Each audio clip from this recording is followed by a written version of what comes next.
First time I'm speaking in Germany, yes, absolutely. And of course, it's great to do it in Düsseldorf, where I grew up. Yeah. So authentic storytelling means something has happened in your life, and then you turn that around and you actually share that as a story. So today we see a lot of marketers, what they do, they have committee meetings and they say, what's our story? And then they come up with some story, right? Let's say a fairy tale maybe, right? But an authentic story is something that actually happened. You share it with the intent of being educational, informational, and of course it should help your business to a degree as well. It's non-fiction, obviously. It's something that has actually happened in somebody's life. So the biggest differentiator will be whoever has the best stories will win, right? But how do you come up with the best stories? You have to draw on something that's unique to you. I call it uniquely original content. Some of my writers, they tell me that is not a correct phrase, Christoph. It's either unique or it's original. It's the same thing, really. But what I'm talking about is it has to have happened, and then it has to be unique to us. So for example, if I'm on an airplane and something happened to me, right? Like here's a news story. I take that story and I apply it to my little area of storytelling, and I share this story, and then I share something else that storytellers, marketers can learn, and then I publish it. And basically everybody can do that in whatever niche they're in. So if you're in hospitals, you can do it. If you're a filmmaker, you can do it. If you are working for the city, you could, think about the city, the kind of stories that they have that they could share. If you work for a construction company, you can do it. There's plenty of stories. But the trick is, it has to happen. You have to share it with a purpose. And then, why do people care? What's the point of the story?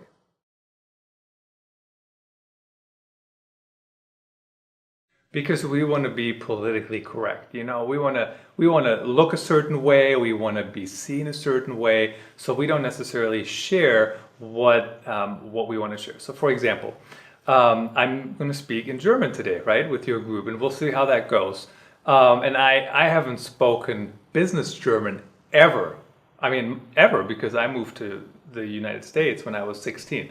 Now, I'm really looking forward to it. yeah. So guess what? We're not going to be speaking business German. We're going to just speak German. If I don't know a word, I'll say it in English, right? And explain it. But traditionally, when you grow up, you think, this is how I have to sound. Can I do it?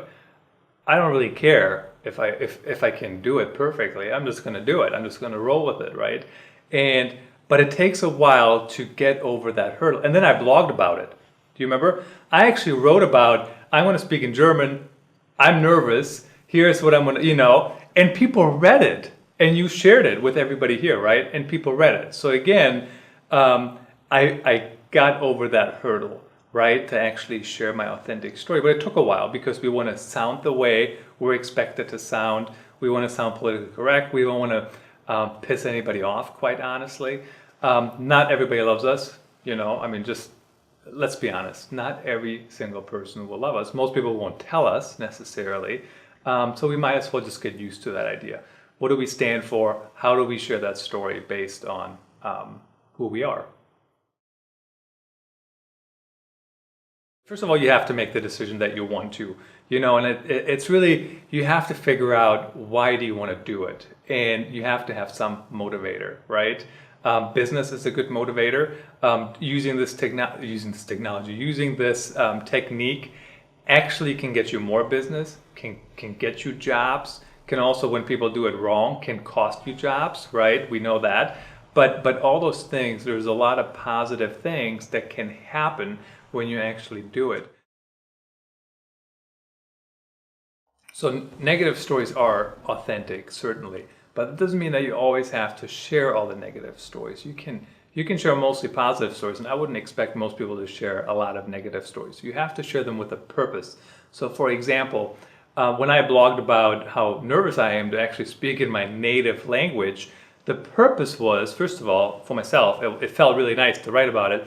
And then number two, I bet there's other people who have that same experience. And just based on the feedback I received, people actually had that same experience. I had people from India, from Japan, from China, who also had moved to the United States. And they're like, I could never do that in my native language because I never lived there. There was somebody from Poland, I think, who said something very similar. So the purpose is, how do you get past sharing your story, right? So I could have just said, I don't want to speak in German. I'm not even going to try. Do you know what I mean? And that would have been the very easy answer to do, to go with, but I didn't. So that was the purpose of that story, right? It was really twofold. One time I worked with a hospital, and they had the story of a boy that died 32 minutes after he was born, and they knew that ahead of time.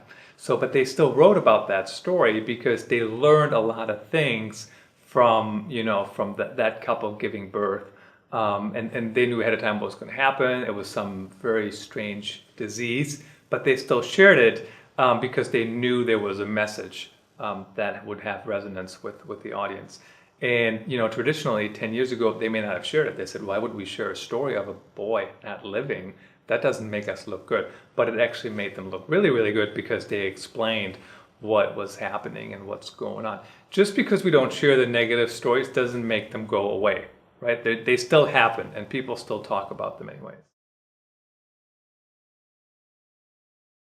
Usually, we're still at the point where most people actually don't share some of those things, right? Like they don't respond, they say, no comment, we're not talking about it, those kind of things. So we're still leaning a little bit on the I'm too careful side of things. On the other side, we have people who share. Sometimes we argue too much information, right? They share every little detail in their lives, and it's their choice. I'm not going to tell them not to share it, but you do want to think about what's the point of what you're talking about. But you don't want to overthink it. We'll probably do this exercise in a little bit. I know there's nobody here yet. I ask people, tell your neighbor a story, and then ultimately there's always somebody who will raise their hand and they'll say, what kind of story? When did it happen? Did it need to happen in the last week or last month? Work? Can it be home life? And they have 100 questions. I'm like, just tell a story. Don't try to get, the full assignment out of me. But people usually overthink it. So we don't want to do that either.